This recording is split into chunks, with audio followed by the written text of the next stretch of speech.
Dance bar आहेत ह्याची जरा चौकशी करून त्याच्यावर कारवाई करणार का? मान्य सदस्यांनी जी मागणी केली आहे त्या संदर्भात सखोल चौकशी करून जे जे याच्यामध्ये दोषी आढळतील किंवा अशा पद्धतीच्या काही तिथे प्रकार सुरू असतील तर त्याच्यावर कारवाई करण्यात येईल.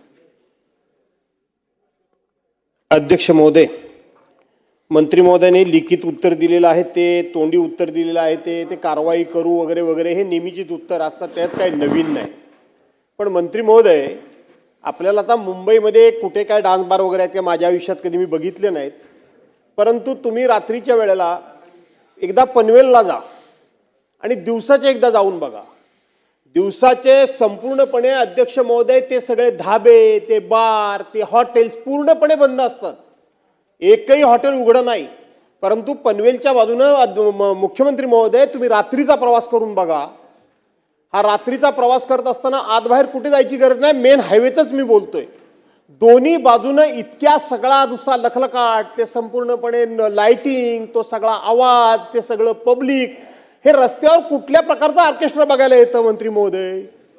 त्या ठिकाणी कुठलाही ऑर्केस्ट्रा नाही, तर लेडीज बारच त्या ठिकाणी चालतात, डान्स बारच चालतात.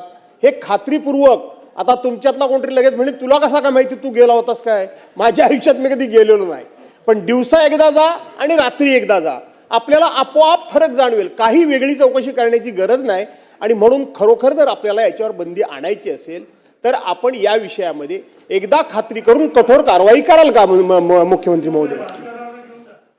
नाही अध्यक्ष महोदय, आपल्याला कल्पना आहे की या राज्याच्या विधानसभेमध्ये माननीय आर पाटील साहेब असताना आपण डान्स बार बंदीचं विधेयक काढलं आणि आपण डान्स बार बंदी केली. त्यानंतर सर्वोच्च न्यायालयाने ते आपलं विधेयक हे निरस्त केलं.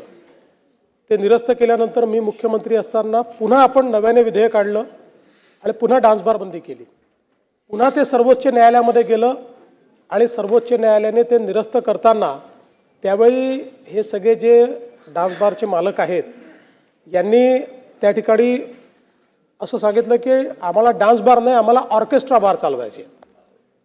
मग सर्वोच्च न्यायालयाने त्या संदर्भात आपल्याला निर्देश दिल्यानंतर आपण अत्यंत कडक अशा प्रकारच्या अटी शर्तीचा पुन्हा कायदा केला.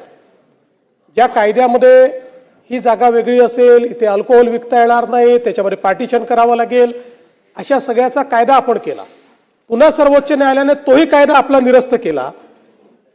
पुन्हा आपण नव्याने काही नियम केले आणि ते नियम त्यानंतर मात्र सर्वोच्च न्यायालयाने आपले नियमबाह्य केले नाही. त्यामुळे मुळात तर या सभागृहाचा जो उद्देश होता तो पूर्णपणे 100% बंद करायचाच होता. पण दुर्दैवाने सर्वोच्च न्यायालयाने हे घटनाबाह्य आहे आणि त्याच्यात त्यांना अधिकार आहे अशा सगळ्या गोष्टी केल्या. पण आता कोणालाही लायसन्स डान्स बारचा नाही, आता ऑर्केस्ट्रा बारचा लायसन्स आपल्याकडे आहे. त्याचे काही नियम आपण केलेले आहेत की ज्या नियमांमध्ये ती जागा किती असली पाहिजे, कोणालाही पैसे उडवता येणार नाही, अशा अनेक वेगवेगळ्या प्रकारचे, म्हणजे पैसे उडवले तरी त्याला गुन्हा समजला जाईल असं आता आपल्या कायद्याप्रमाणे आपण केलेलं आहे. अशा सगळ्या गोष्टी आपण केल्यात. तरी देखील आपण जे सांगता ती वस्तुस्थिती तपासण्यात येईल. कारण आमच्या इकडे अनेक वेळा अशा तक्रारी येतात की ऑर्केस्ट्रा बारच्या नावाने काही लोक डान्स बार चालवतात किंवा आता ऑर्केस्ट्रा बारमध्ये तिथे महिलांना काम करण्याची मुभा आहे, परवानगी आहे, ती कोर्टाने दिलेली आहे. पण त्याचा काही ठिकाणी दुरुपयोग देखील होत नसेलच असं मी म्हणत नाही. मला निश्चितपणे वाटतं की एवढं शक्य आहे. त्यामुळे आपण जे पनवेलचं सांगितलेलं आहे त्याची तपासणी पुन्हा एकदा केली जाईल. नेहमी तिकडच्याच तक्रारी जास्त येतात. तो जो आपला सगळा भाग आहे त्या बेल्टच्या, पूर्वी जेव्हा कायदा केला त्या बेल्टमुळेच आपण हा कायदा केला होता.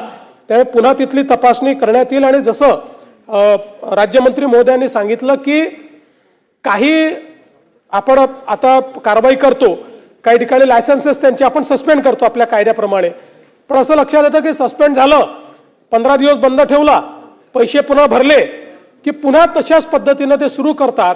त्यामुळे कालच आम्ही त्याचे आदेश दिलेले आहेत की एकदा सगळ्या निर्णयांची तपासणी करून त्यांना जी काही फेअर सुनावणी असते किंवा प्रिन्सिपल ऑफ नॅचरल जस्टिस असतो याचा एकदा नीट विचार करून 3 वेळा किंवा 5 वेळा असं काहीतरी एक आपल्याला ठरवावं लागेल की जर त्यांचं उल्लंघन झालं तर मात्र मग त्यांना परमनंटली ते बंद करण्याचा कायद्यामध्ये तरतूद करायची, तर त्या संदर्भात काल आमची बैठक झालेली आहे. त्या बैठकीनंतर लॉ अँड ज्युडिशियरीला तसं सांगितलंय. आमचा प्रयत्न असेल की याच अधिवेशनात किंवा फारदर पुढच्या अधिवेशनापर्यंत कायद्यामध्ये अशा प्रकारची तरतूद आम्ही करणार आहोत. प्रश्न क्रमांक 6